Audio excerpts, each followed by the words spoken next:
Hello everyone. Today we have with us David Johnson. David Johnson is the CEO of Foresight Health.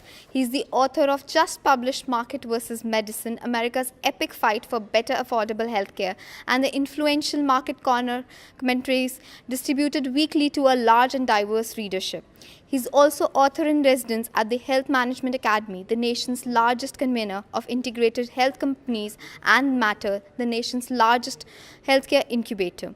Thank you so much, David, for joining us today. Thank you. So there's a long debate between market versus medicine.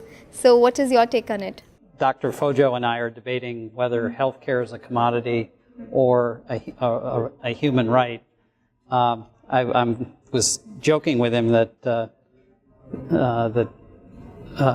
difference between, or that the United States and India are two countries separated by a common language, and so commodity has many different definitions. So we're probably going to debate whether or not the government should fund healthcare or we should allow market forces to determine pricing for healthcare. And since my book is Market versus Medicine, you can guess which side I'm going to argue on. No, we'd really like to know which side are you on. Well, I'm definitely in favor of market forces. So there is a lot of investments and there is a lot of initiatives by the pharmaceutical companies to improve the healthcare systems of various countries. Right. So what is your view on that? Well, my view generally is whether it's in pharmaceutical area, surgical area, occupational therapy, public health, what we want are the best outcomes at the lowest cost with the best customer experience.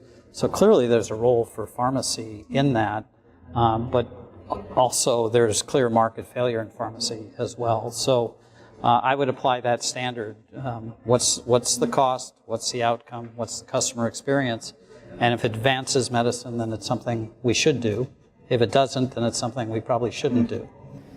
So since you're in favor of the market, so right. How do you think we can provide, but it's really important to provide affordable healthcare to all the people from the different strata of society. So how do you think we can do that?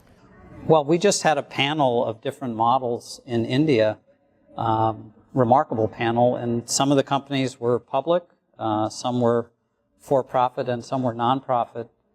But companies like Arvind, the eye clinic company, are demonstrating that if you take a manufacturing approach to medicine, you can deliver very high quality care at low cost and scale it pretty easily. In fact, the for-profit companies had much more energy and had gotten much bigger than their public and non-profit counterparts, which isn't to say those aren't good companies. But I do think, generally speaking, markets are much better at allocating resources than governments are, which is why I'm in favor of market-based solutions. Okay. So what do you think about an online platform of doctors like Docplexus? Can it help raise awareness among doctors? Okay, back to my definition. Better outcomes, lower cost, better convenience. So if your platform can get information to doctors more efficiently so they can make better decisions in less time and take less resources, that's a good thing. And I'm sure you're going to do that, right? Thank you so much. To stay updated on our latest scale videos and interviews, please follow us on Twitter, like us on our Facebook page, and subscribe to our YouTube channel. Happy Docplexing!